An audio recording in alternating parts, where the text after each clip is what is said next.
Troisième couplet. Le second des trois esprits. S'éveillant au milieu d'un ronflement d'une sonorité prodigieuse et s'asseyant sur son lit pour rassembler ses pensées, Scrooge n'eut pas besoin d'être informé qu'une fois de plus, le coup de 1 heure allait sonner. Il sentit qu'il était rendu à la vie consciente juste au bon moment, dans le but d'entrer en conférence avec le deuxième messager qui lui serait dépêché grâce à l'intervention de Jacob Marley. Mais comme il aperçut qu'un frisson glacé le saisissait lorsqu'il se demandait lequel des rideaux de son lit ce nouveau spectre allait tirer, il décida de les ouvrir tous de ses propres mains et, s'allongeant de nouveau, se mit aux aguets pour surveiller les abords de son lit avec vigilance. Car il désirait affronter bravement l'esprit au moment même où il apparaîtrait, et ne voudrait pas se laisser prendre par surprise, ni perdre son sang-froid. Et comme il s'attendait à tout, ou peu s'en faut, il n'était nullement préparé à ce qu'il n'arrive à rien. Par conséquent, lorsqu'une heure sonna à la pendule sans qu'aucune apparition eût fait son entrée, il fut saisi de tremblements violents. 5 minutes, 10 minutes, un quart d'heure passèrent, rien ne se produisit. Pendant ce temps, il reposait sur son lit, au centre et au cœur même d'une grande lueur rougeâtre, dont les rayons avaient convergé sur lui au moment précis où l'heure avait sonné. N'étant que lumière, la chose était plus alarmante pour lui qu'une douzaine de fantômes, car il était impossible de savoir ce qu'elle signifiait ou présageait. Il craignait même par instant d'offrir, sans avoir la consolation de le savoir, un cas fort intéressant de combustion spontanée. À la fin, toutefois, il lui vint à l'idée ce que vous ou moi nous aurions pensé dès le début, car c'est toujours la personne qui ne s'est pas trouvée dans l'embarras qui sait ce qu'il aurait fallu faire, ce qu'elle-même aurait fait indubitablement. À la fin, disais-je, il lui vint à l'idée que la source et le secret de cette lumière spectrale pourraient bien se trouver dans la chambre voisine, d'où, lorsque Scrooge la suivait à la trace, il eut l'impression qu'elle émanait. Cette idée s'étant complètement emparée de son cerveau, il se leva doucement, enfila ses pantoufles et se glissa jusqu'à la porte. Au moment où il posa la main sur le loquet, une voix inconnue l'appela par son nom et lui enjoignit d'entrer. Il obéit. C'était son propre petit salon, cela n'avait aucun doute. Mais la pièce avait subi une étonnante transformation. Les murs et le plafond étaient si bien ornés de feuillage vert qu'on eût dit un vrai bosquet, où de tous côtés scintillaient de brillantes baies. Des feuilles luisantes de houx, de gui et de lierre reflétaient la lumière comme autant de petits miroirs éparpillés parmi la ramure. Et dans la cheminée montait en rugissant une flambée magnifique, dont ce triste foyer pétrifié n'avait jamais connu l'ardeur. Ni au temps de Scrooge, ni au temps de Marley, ni depuis bien des hivers d'ailleurs. Entassés sur le plancher, et formant une sorte de trône, on voyait des dindes, des oies, du gibier, des volailles, de la charcuterie, des grands quartiers de viande, des cochons blés, des chapelets de saucisses, des petits pâtés, des puddings de Noël, des tonnelés d'huîtres, des châtaignes grillées toutes chaudes, des pommes aux joues écarlates, de juteuses oranges, de succulentes poires, d'immenses gâteaux des rois et des bols de punch bouillants qui obscurcissaient la pièce de sa délicieuse vapeur. Trônant nonchalamment sur cette pyramide originale était assis un joyeux géant, magnifique à voir. Il tenait à la main une torche allumée dont la forme évoquait une corne d'abondance, et il l'éleva très haut afin de répandre sa lumière sur Scrooge lorsque ce dernier passa la tête par la porte. « Entre !» s'écria le fantôme. « Entre et apprends à mieux me connaître, l'ami. » Scrooge s'avança timidement. Il se tint devant l'esprit la tête basse. Ce n'était plus le Scrooge obstiné des heures précédentes. Mais bien que les yeux de l'esprit furent clairs et pleins de bonté, il n'aimait pas rencontrer leur regard. « Je suis l'esprit du Noël présent, dit le fantôme.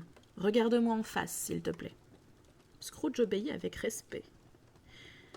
L'esprit était vêtu d'une robe simple, une tunique bordée de fourrure blanche. L'étoffe se drapait si négligemment autour de son corps que sa vaste poitrine était nue, comme s'il dédaignait d'user d'un artifice pour se protéger ou se cacher. Ses pieds qui dépassaient des amples plis du vêtement étaient nus pareillement. et pour seule coiffure, il portait une couronne de houx parsemée de glaçons brillants.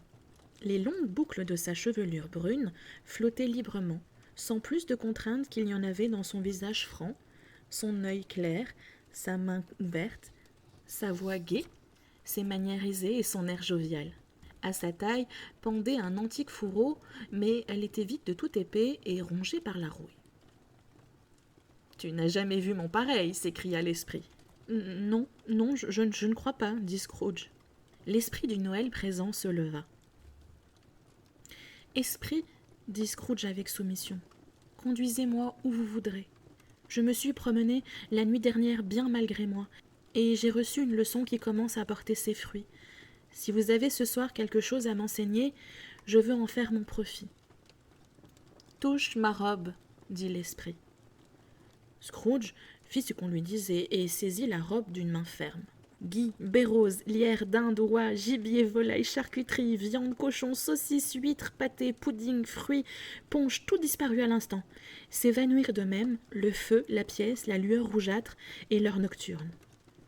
Ils se retrouvèrent le matin de Noël, dans les rues de la ville, où les gens faisaient une sorte de musique assez bizarre, mais plaisante, en raclant la neige qui couvrait le trottoir devant leur maison et en la faisant tomber du toit, à l'immense joie des gamins ravis de la voir s'écraser sur la route avec un plouf et s'éparpillant en minuscules petites avalanches.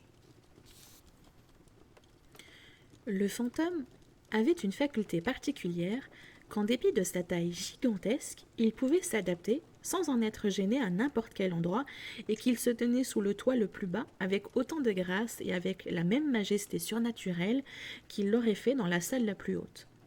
Peut-être fût-ce le plaisir que le brave esprit éprouva à exhiber ce talent, peut-être fût-ce seulement son naturel généreux et sa sympathie pour les pauvres qui le conduisit tout droit chez le commis de Scrooge. Quoi qu'il en soit, c'est là qu'il dirigea ses pas et entraîna Scrooge toujours cramponné à sa robe. Sur le seuil de la porte, l'esprit s'arrêta en souriant et bénit la demeure de Bob Cratchit en l'aspergeant de sa torche. Madame Cratchit se leva, parée de sa plus belle robe, qui n'était qu'une vieille robe retournée, mais qu'elle avait enjolivée de rubans, car ils sont bon marché et font de l'effet pour quelques sous. Elle commença à mettre la table, aidée de Belinda Cratchit, sa seconde fille, tout aussi enrubannée qu'elle, tandis que maître Peter Cratchit plongeait une fourchette dans la casserole de pommes de terre après avoir ramené dans sa bouche les coins de son monstrueux col de chemise. Propriété personnelle de Bob concédée en l'honneur de Noël à son héritier, heureux de se sentir si élégant et brûlant d'aller faire le malin dans les parcs à la mode. Alors, deux petits Cratchit, un garçon et une fille, entrèrent en trombe, hurlant que devant la boulangerie, ils avaient senti le fumet de l'oie et reconnu que c'était la leur. Se plongeant voluptueusement dans les délices anticipées de la sauge et de l'oignon, ces jeunes Cratchit se mirent à danser autour de la table et portèrent au nu maître Peter Cratchit qui soufflait sur le feu. Et qui soufflait si bien que les nonchalantes pommes de terre se décidèrent à bouillonner et à cogner contre le couvercle de la casserole pour dire qu'elles étaient cuites et prêtes à être pelées. « Mais qu'est-ce qui peut bien retenir votre chenapan de père à cette heure » dit tendrement madame Cratchit. « Et Titime et Marthe, au dernier Noël, elle était là depuis une demi-heure au moins. »« Marthe est là, maman » s'écria une jeune fille en entrant. « Voici Marthe, maman » s'écrièrent les deux jeunes Cratchit. « Si tu savais comme l'oie elle est belle, Marthe !»« Mon Dieu que tu es en retard, ma chérie » dit madame Cratchit en l'embrassant une douzaine de fois et en la débarrassant de son châle et de son bonnet. « Nous avons eu beaucoup de travail à terminer hier soir, répondit la jeune fille, et ce matin il a fallu tout mettre en ordre, maman. »« Bon, n'y pensons plus puisque tu es là, dit madame Cratchit.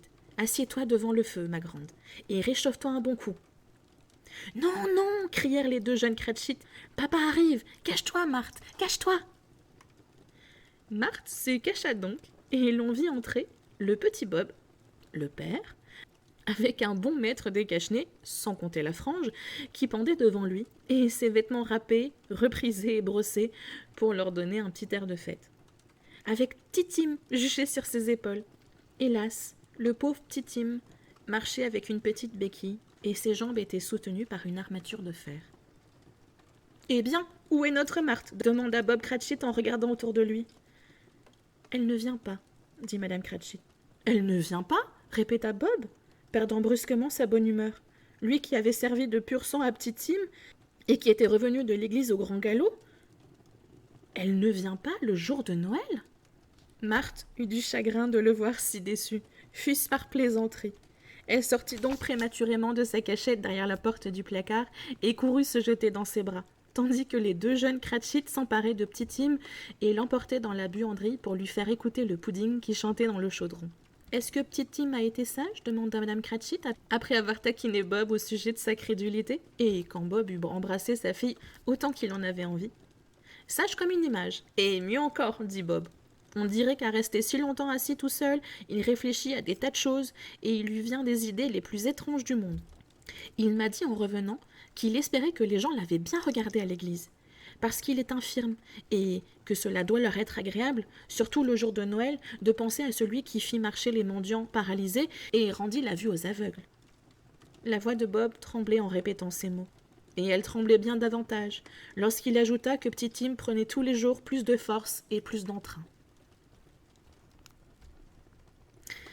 On entendit résonner sur le plancher son active petite béquille, et avant qu'une autre parole eût été prononcée, Petit Tim entra, escorté de son frère et de sa sœur, qui l'installèrent sur son tabouret près du feu. Bob, ayant remonté ses manches, comme si, le pauvre garçon, il avait risqué de les abîmer davantage, composait dans une cruche un mélange chaud où entrait en composition du gin et des citrons, qu'il agita et tourna un bon moment, et qu'il mit à mijoter au coin du feu. Tandis que Maître Peter et les deux petits Cratchit, ces prodiges d'ubiquité, s'en allèrent chercher l'oie qu'ils rapportèrent bientôt en une procession triomphale. À entendre ce tumulte causé par leur entrée, on aurait pu croire qu'une oie était le plus rare de tous les oiseaux, un phénomène emplumé auprès duquel un cygne noir serait l'objet des plus banals. Et c'était en vérité plus ou moins le cas dans cette maison. Madame Cratchit fit chauffer la sauce préparée d'avance dans une petite casserole. Le jeune Peter écrasa les pommes de terre avec une vigueur incroyable. Miss Belinda sucra la compote de pommes, Marthe essuya les assiettes chaudes, Bob attabla le petit Tim près de lui, dans un tout petit coin. Les deux jeunes Cratchit avancèrent des chaises pour tout le monde et n'eurent garde de s'oublier. Ils se mirent en faction, chacun à son poste, une cuillère enfoncée dans la bouche pour être sûr de ne pas réclamer de loi avant que vînt leur tour d'être servis. Enfin, les plats furent posés sur la table, et l'on dit le bénédicité. Il fut suivi d'un long silence haletant lorsque Madame Cratchit examina lentement, du manche à la pointe, le couteau à découper, se prépara à la plonger dans la poitrine de l'oie. Mais à peine l'eut-elle fait, à peine une bouffée de la farce longtemps attendue s'en fût-elle échappée, qu'un ronronnement de béatitude monta du cercle des convives, et que Petit Tim lui-même, encouragé par les deux jeunes Cratchit, martela la table du manche de son couteau et cria d'une voix ténue « Hurrah !» Jamais l'on ne vit pareille oie. Bob déclara qu'il ne croyait pas qu'on n'en eût jamais fait cuire de telle. Sa chair tendre, son goût exquis, sa grosseur et la modicité de son prix furent les thèmes de l'admiration universelle. En y ajoutant la compote de pommes et la purée, ce fut un dîner suffisant pour toute la famille. Et même, comme le fut remarqué Madame Cratchit avec beaucoup de joie, l'œil fixé sur un atome d'os qui restait dans le plat, il n'avait pas encore tout mangé. Pourtant, chacun en avait eu assez, et les plus jeunes Cratchit en particulier étaient barbouillés de sauge et d'oignons jusqu'aux yeux. Mais lorsque les assiettes eurent été changées par Miss Belinda, Madame Cratchit quitta la pièce seule, trop émue pour supporter la présence de témoins. Une minute après, Madame Cratchit faisait son entrée, le visage rouge mais souriant, d'un air fier, portant le pudding semblable à un boulet de canon, dur et ferme à souhait, imbibé d'un quart de pinte d'eau-de-vie enflammée et décoré d'une branche de houx plantée au sommet en l'honneur de Noël. « Oh, le merveilleux pudding !» déclara Bob Cratchit. Et il parlait avec pondération, car il considérait ce pudding comme le plus grand succès de la carrière de Madame Cratchit depuis leur mariage. Madame Cratchit répondit que, n'ayant plus ce poids sur sa conscience, elle pouvait bien avouer qu'elle avait eu quelques doutes sur la quantité de farine. Chacun eut son mot à dire, mais personne n'insinua ou ne pensa que c'était en réalité un très petit pudding pour une si nombreuse famille. Ça aurait été pure hérésie. Pas un seul Cratchit qui n'eût à rougir de le suggérer. Enfin, le dîner achevé, la table fut desservie, le foyer balayé et le feu attisé. La mixture de la cruche ayant été goûtée et jugée parfaite, on plaça des oranges et des pommes sur la table et une pelletée de châtaignes sous la cendre. Puis, toute la famille Cratchit s'installa devant le foyer. À portée de sa main, Bob avait toute la verrerie de la famille, 2 gobelets et un petit pot à crème qui avait perdu son anse. Ces récipients, toutefois, comptèrent la boisson chaude de la cruche aussi bien que l'eussent fait une timbale d'or. Bob la servit d'un air rayonnant, tandis que sur le feu les châtaignes sautaient et se fendaient à grand bruit. Alors Bob leva son verre et dit « Joyeux Noël à tous, mes chéris. Que Dieu nous bénisse. » La famille entière fit écho. « Dieu nous bénisse tous, dit petit Tim qui parla le dernier. » Il était assis sur son petit tabouret, très près de son père. Bob tenait sa menotte flétrie dans la sienne, comme s'il aimait l'enfant d'une tendresse spéciale et désirait le garder à ses côtés, de peur qu'on ne lui fût ravi. « Esprit, dit Scrooge, avec un intérêt qu'il n'avait jamais ressenti auparavant, dis-moi si petit Tim vivra. »« Je vois une place vacante, au coin du pauvre foyer, répondit l'esprit, et une béquille sans propriétaire, conservée comme une relique. Si l'avenir ne change rien à ses ombres, cet enfant mourra. »« Non, non, dit Scrooge. Oh non, bon esprit, dites qu'il sera épargné. » Si l'avenir ne change rien à ses ombres, répéta l'esprit, aucun de mes successeurs ne le trouvera ici. Et puis après, s'il doit mourir, qu'il le fasse. Cela diminuera l'excédent de la population. Scrooge inclina la tête, accablé de remords et de tristesse, en entendant l'esprit citer ses propres paroles. « Homme, dit l'esprit, si tu as un cœur d'homme, et non un cœur de pierre, cesse d'employer cet hypocrite jargon jusqu'à ce que tu aies découvert ce qu'est ce surplus et où il est. Comptes-tu décider qui doit vivre ou mourir? Il se peut qu'aux yeux des cieux tu sois moins précieux et moins digne de vivre que des millions d'êtres semblables à l'enfant de ce pauvre homme. Grand Dieu! Entendre l'insecte sur la feuille décréter qu'il y a trop peu de mortalité parmi ses frères affamés luttant dans la poussière. Tout tremblant, Scrooge subit la réprimande de l'esprit les yeux baissés. Mais il les releva vivement en entendant prononcer son nom. « À la santé de Scrooge, dit Bob, je propose de boire à Monsieur Scrooge, le patron de la fête. »« Le patron de la fête? Vraiment » s'écria Madame Cratchit en rougissant. « Si je le tenais, je le régalerais de toutes les choses que je pense de lui, et il lui faudrait un fier appétit pour les digérer, c'est moi qui te le dis. »« Ma chérie, les enfants, protesta Bob, c'est le jour de Noël. »« Il faut que ce soit le jour de Noël, en effet, dit-elle, pour que nous buvions à la santé d'un homme aussi odieux, aussi pingre, aussi dur et aussi insensible que Monsieur Scrooge. Tu sais qu'il est tout cela, Robert. Personne ne le sait mieux que toi, mon pauvre. »« Ma chérie, dit Bob avec douceur, c'est le jour de Noël. Je boirai donc à sa santé pour te faire plaisir, parce que c'est Noël, et pas en l'honneur de cet homme-là. Je lui souhaite une longue vie, un joyeux Noël et une heureuse année. Il sera très joyeux et très heureux, je n'en doute pas. » Les enfants se mirent à boire à la santé de Scrooge après elle. De toute la soirée, ce fut la première chose qu'ils ne firent pas de bon cœur. Tim leva son verre, le dernier, mais sans entrain. Scrooge était l'ogre de la famille. Son seul nom avait jeté sur leur petite fête une ombre qui mit bien 5 minutes à se dissiper. Lorsqu'ils eurent chassé de leur esprit l'image de Scrooge le maléfique, ce seul soulagement les rendit 20 fois plus gais qu'avant. Pendant tout ce temps, les châtaignes et la cruche circulaient à la ronde, et petit Tim leur chanta une romance où il était question d'un enfant perdu dans la neige. Il y avait là rien d'extraordinaire dans tout ceci. Ils n'étaient pas une belle famille, ils n'étaient pas bien habillés, leurs chaussures avaient depuis longtemps cessé d'être imperméables, leurs vêtements étaient usés, et Peter connaissait bien, j'en jugerais, la boutique du prêteur sur gage.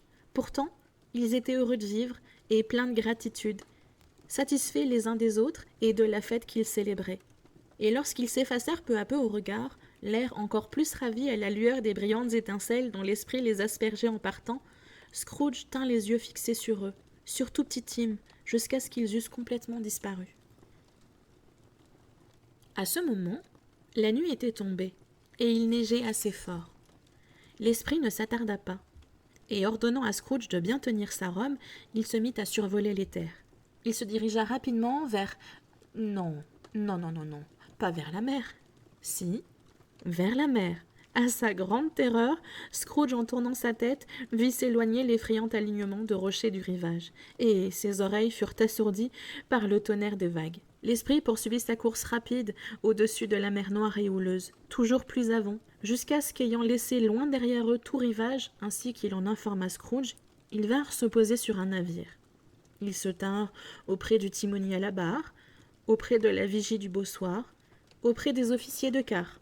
Sombre silhouette indistincte, chacun à son poste, sans exception, fredonnait un refrain de Noël, pensait à Noël ou rappelait à voix basse à son compagnon le souvenir de quelques Noëls passés mêlés à l'espoir de revoir un jour son foyer.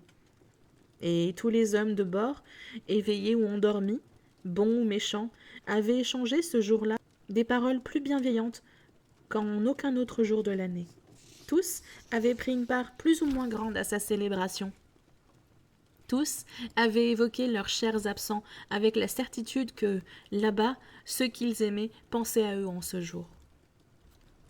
Ce fut une grande surprise pour Scrooge tandis qu'il prêtait l'oreille aux lamentations du vent et qu'il songeait à l'austère majesté de ce voyage, ainsi plongé dans ses pensées, que d'entendre soudain un jovial éclat de rire. Il fut encore plus surpris en reconnaissant le rire de son propre neveu, et en s'apercevant qu'il se trouvait dans une pièce agréable et sèche, bien éclairée, avec l'esprit qui souriait debout à ses côtés, en observant ce même neveu d'un air aimable et approbateur. Si par un hasard peu probable, il vous arrive de rencontrer un homme qui sache rire de meilleur cœur que le neveu de Scrooge, tout ce que je puis dire, c'est que j'aimerais moi aussi le rencontrer. Présentez-le-moi, et je cultiverai sa connaissance. Par une juste, noble et légitime répartition des choses dans ce monde, si la maladie et la tristesse sont contagieux, il n'est rien qui se communique aussi irrésistiblement que le rire et la bonne humeur, et quand le neveu de Scrooge riait de cette façon, se tenant les côtes, roulant la tête, se contorsionnant les traits jusqu'aux plus extravagantes grimaces, la nièce par alliance de Scrooge riait d'aussi bon cœur que son mari. Et les amis réunis chez eux ce soir-là ne se laissaient pas distancer et riaient à gorge déployée. Je vous jure, il m'a dit que les vœux de Noël étaient des sornettes. Voilà ce qu'il m'a dit, cria le neveu de Scrooge. Parole d'honneur, et il le croit en plus. Ce n'en est que plus honteux, Fred, dit la nièce de Scrooge indignée. C'est vrai que c'est un vieux bonhomme en vérité, dit le neveu de Scrooge, et il pourrait être plus aimable. Mais ses défauts portent avec eux leur propre châtiment, et je n'ai rien à dire contre lui. Je suis sûre qu'il est très riche, Fred, insinua la nièce de Scrooge. Du moins, tu me l'as toujours dit. Et alors, ma chérie, répondit le neveu de Scrooge, sa fortune ne lui sert à rien. Il ne fait pas de bien autour de lui, il ne se rend pas la vie agréable, il n'a même pas la satisfaction de penser. C'est nous qui en profiterons un jour. Ah, il m'exaspère, dit la nièce de Scrooge. Les sœurs de la nièce de Scrooge et les autres dames exprimèrent la même opinion. Oh, pas moi, dit le neveu de Scrooge. Il est à plaindre, à mon avis. Et, avec la plus grande volonté du monde, je ne pourrais pas lui en vouloir. Qui souffre de ces méchants caprices? Lui seul, toujours. Tenez, il s'est mis dans la tête de nous détester. Il a refusé de venir dîner avec nous. Conséquence? Il ne perd pas un dîner bien mirifique. Vraiment? Eh bien, je trouve qu'il perd un très bon dîner, interrompit la nièce de Scrooge. Tout le monde fut de son avis, et l'on doit reconnaître qu'ils étaient bons juges car ils venaient de terminer le repas. Les desserts étaient encore sur la table, et les convives se pressaient autour du feu sous la lampe. « Je suis content de l'apprendre, ma foi, » dit le neveu de Scrooge. Topper avait nettement des vues sur une des sœurs de la nièce de Scrooge, car il répondit qu'un célibataire n'était qu'un misérable paria qui n'avait pas le droit d'exprimer une opinion sur ce sujet. Le neveu de Scrooge s'abandonna de nouveau à son hilarité. Et comme il était impossible de se préserver de la contagion, son exemple fut unanimement suivi. « J'allais dire, reprit le neveu de Scrooge, que la conséquence du fait qu'il ne nous aime pas, et qu'il refuse de venir se réjouir avec nous, et qu'il perd d'agréables moments, qu'il ne lui aurait pas fait de mal. Je suis sûre qu'il se prive d'une compagnie plus aimable que celle qu'il peut trouver auprès de ses propres pensées, soit dans son vieux bureau moisi, soit dans son logement poussiéreux. J'ai l'intention de lui offrir chaque année, qu'il le veuille ou non, la même chance de s'en sortir, car j'ai pitié de lui. » Libre à lui de se moquer de Noël jusqu'à sa mort, mais je le mets au défi de ne pas être ébranlé dans son opinion lorsqu'il me verra arriver tous les ans, régulièrement et toujours d'aussi bonne humeur pour lui dire « Comment allez-vous, mon oncle Scrooge ?» Si seulement cela lui donnait l'idée de léguer une 50aine de livres sterling à son pauvre commis, ce serait déjà quelque chose. Et je crois qu'il a été assez ébranlé par ma visite d'hier. Ce fut au tour de l'assistance de rire à l'idée de Fred en train d'ébranler Scrooge. Mais comme il avait un très bon caractère et que l'objet de leur rire lui importait peu, pourvu qu'il les ait entendus rire, il les encouragea à manifester leur joie en faisant gaiement circuler la bouteille. Après le thé, on fit un peu de musique, car c'était une famille de musiciens, et je vous assure qu'ils savaient à merveille chanter a cappella des chœurs ou des fugues. Topper, surtout, faisait gronder sa voix de basse comme personne, sans gonfler les grosses veines du front, ni devenir tout rouge comme un coq. La nièce de Scrooge jouait fort joliment de la harpe. Elle jouait, entre autres morceaux, un petit air tout simple. C'était un des airs favoris de la petite fille qui allait jadis chercher l'enfant Scrooge à l'école, comme le lui avait rappelé le fantôme des Noëls passés. Quand cette mélodie se fit entendre, toutes les choses que l'esprit lui avait montrées lui revinrent à la mémoire, et il s'attendrit de plus en plus, et songea que s'il avait pu l'écouter souvent, des années auparavant, il aurait sans doute cultivé des douceurs de l'amitié en cette vie, pour son propre bonheur, de ses propres mains, sans avoir recours à l'appel du fossoyeur qui avait enterré Jacob Marley. Mais la soirée ne fut pas consacrée tout entière à la musique. Au bout d'un moment, ils jouèrent au gage. Car il est bon de redevenir enfant de temps en temps, et Noël n'est-il pas la meilleure occasion de le faire, puisque celui que l'on fête est un dieu enfant. Attendez, ils firent d'abord une partie de colamaillard, mais oui, c'est par là qu'ils commencèrent. Et vous ne me ferez pas croire que le bandeau de Topper l'aveuglait honnêtement. Non, non, non. Autant croire qu'il avait des yeux dans les bottines. C'est que la chose était convenue entre lui et le neveu de Scrooge, et que l'esprit de Noël présent le savait. La façon dont il poursuivait la sœur Potelé au col de dentelle est un outrage à la crédulité de la nature humaine.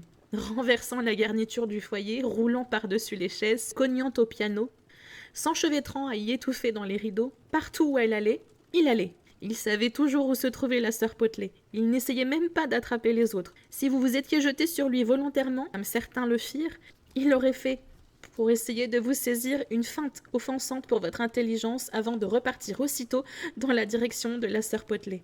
Elle s'écria souvent que ce n'était pas du jeu, et elle avait raison. La nièce de Scrooge n'était pas à la partie de Colamaillard. On l'avait installée dans un bon petit coin du salon, sur un fauteuil, avec un tabouret sous les pieds. Et Scrooge, ainsi que l'esprit, se tenaient debout derrière elle. Mais elle joua au gage, et elle épuisa toutes les lettres de l'alphabet à « J'aime mon amour à la folie ». Quant au jeu des petits papiers, elle y excellait, et à la secrète jubilation du neveu de Scrooge, elle battit ses sœurs à plate couture. Elles étaient pourtant malines, comme Topper aurait pu vous le dire. Il y avait là peut-être une vingtaine de personnes, jeunes ou vieilles, mais toutes jouèrent, et Scrooge avec eux. Car oubliant complètement, tant il s'intéressait à cette scène que sa voix ne produisait aucun son à leurs oreilles, il criait parfois très fort le mot qu'il avait deviné. L'esprit était très satisfait de le voir de cette humeur, et le considéra d'un air d'une si grande bienveillance que Scrooge, le suppliant comme un petit garçon, lui demanda la permission de rester jusqu'au départ des invités. « Et cela, répondit l'esprit, était cependant chose impossible. « Voici un nouveau jeu !» s'écria Scrooge. « Une demi-heure, esprit, rien qu'une demi-heure !» C'était un jeu appelé oui et non. Le neveu de Scrooge devait penser à un objet ou à une personne, et les autres devaient trouver ce que c'était en lui posant des questions. Il n'y répondait que par oui ou par non, suivant le cas. Le feu nourri d'interrogations auxquelles il fut soumis lui arracha qu'il pensait à un animal vivant, à un animal assez déplaisant, un animal sauvage, un animal qui grondait parfois, qui parlait à l'occasion, qui habitait Londres, qui se promenait dans les rues, n'était pas mené en laisse, qui ne vivait pas dans une ménagerie, qu'on ne tuait pas à l'abattoir, qui n'était ni un âne, ni une vache, ni un taureau, ni un tigre, ni un chien, ni un cochon, ni un chat, ni un ours. À chaque nouvelle question qu'on lui posait, le neveu partait d'un nouvel éclat de rire, et se mettait dans un tel état de jubilation qu'il était obligé de quitter le divan pour aller trépigner sur le parquet. À la fin, la sœur Potelé, prise à son tour du faux rire, s'écria « J'ai trouvé! Je sais qui c'est, Fred! Je sais qui c'est !»« Qui c'est ?» C'est votre oncle Scrooge. C'était cela même. L'admiration fut le sentiment général, et bien que quelques-uns protestèrent qu'à la question « Est-ce un ours ?», Fred aurait dû répondre oui, sa réponse négative avait suffi à détourner leurs pensées de M. Scrooge en supposant qu'ils eussent tendu de ce côté. « Il nous a valu bien de l'amusement, c'est sûr, » dit Fred, « et nous serions des ingrats si nous ne buvions pas à sa santé. Nous avons tous un verre de vin chaud à portée de la main, je propose donc à l'oncle Scrooge. »« Soit, à l'oncle Scrooge !» s'écrièrent-ils. Joyeux Noël et bonne année au vieillard, malgré son mauvais caractère, dit le neveu de Scrooge. Il n'a pas voulu de mes vœux, mais il les aura tout de même. Ah, l'oncle Scrooge ! L'oncle Scrooge était devenu insensiblement si gai et si léger de cœur qu'il aurait répondu en buvant à son tour à la santé de ces gens qu'il ne voyait pas et prononcé un discours de remerciement que personne n'aurait entendu, si l'esprit lui en avait laissé le temps. Mais au dernier mot prononcé par le neveu, la scène entière s'effaça. Les deux voyageurs reprirent la route. Ils virent beaucoup de pays, ils allèrent très loin et rendirent visite à de nombreuses demeures, toujours avec un résultat heureux. L'esprit se tenait au chevet des malades et il reprenait courage. Près des exilés en terre étrangère, ils se croyaient dans leur patrie. Près d'hommes tourmentés, et ils retrouvaient la patience avec l'espoir suprême. Près des pauvres, et ils s'enrichissaient. Dans les asiles, les hôpitaux, les prisons, dans tous ces lieux où se réfugie la misère, lorsque l'homme n'a pas usé de sa petite autorité éphémère pour en barricader les portes et en interdire l'entrée de l'esprit. Il laissait sa bénédiction et enseignait à Scrooge ses préceptes. Ce fut une longue nuit, si cela ne dura qu'une nuit, mais cela Scrooge avait quelques doutes, car les vacances de Noël semblaient s'être condensées dans le temps qu'ils passèrent ensemble. Il était étrange aussi que Scrooge demeurât inchangé dans son aspect extérieur, tandis que l'esprit vieillissait visiblement. Scrooge remarqua ce changement, mais n'en parla pas, jusqu'au moment où, sortant d'une réunion d'enfants, le soir des rois, et comme il se tenait côte à côte à l'air libre, il s'aperçut que l'esprit avait des cheveux gris. « La vie des esprits est-elle si courte ?» demanda-t-il. « Ma vie sur ce globe est très brève, » répondit l'esprit. « Elle se termine ce soir. »« Ce soir ?» s'écria Scrooge. « Ce soir, à minuit.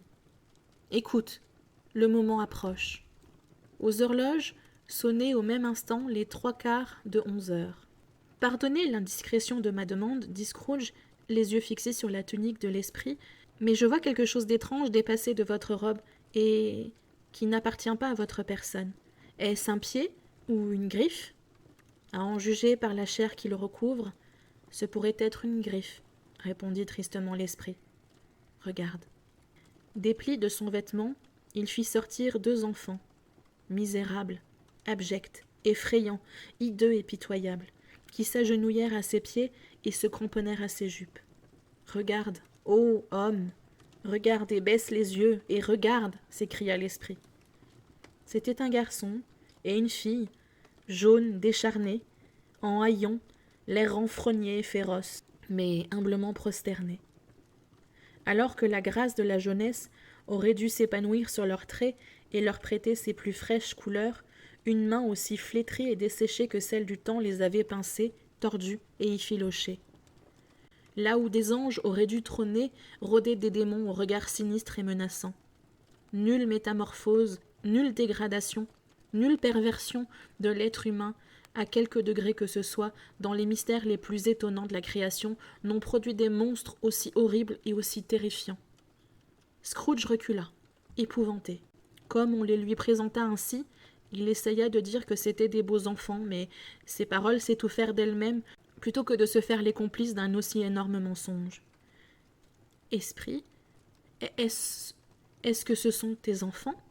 Scrooge n'en put dire davantage. « Ce sont les enfants des hommes, » dit l'esprit, abaissant sur eux son regard, « et ils s'accrochent à moi pour échapper à leur père. Celui-ci est l'ignorance, celle-là la misère. Garde-toi de l'un comme de l'autre, et de toute leur race, mais crains surtout le garçon, car je vois écrite sur son front le jugement, à moins que ce mot ne soit effacé. Que les hommes nient l'évidence, clama l'esprit en étendant les mains vers la cité, qu'ils calomnient ceux qui les dénoncent. Acceptez-en l'existence pour servir vos fins égoïstes, aggravez cet état de choses et vous verrez ce qui se produira. N'ont-ils aucun refuge? Sont-ils sans ressources? Demanda Scrooge. N'y a-t-il pas de prison? Dit le fantôme, l'attaquant pour la dernière fois à l'aide de ses propres paroles. N'y a-t-il pas d'hospice? D'asile de pauvres?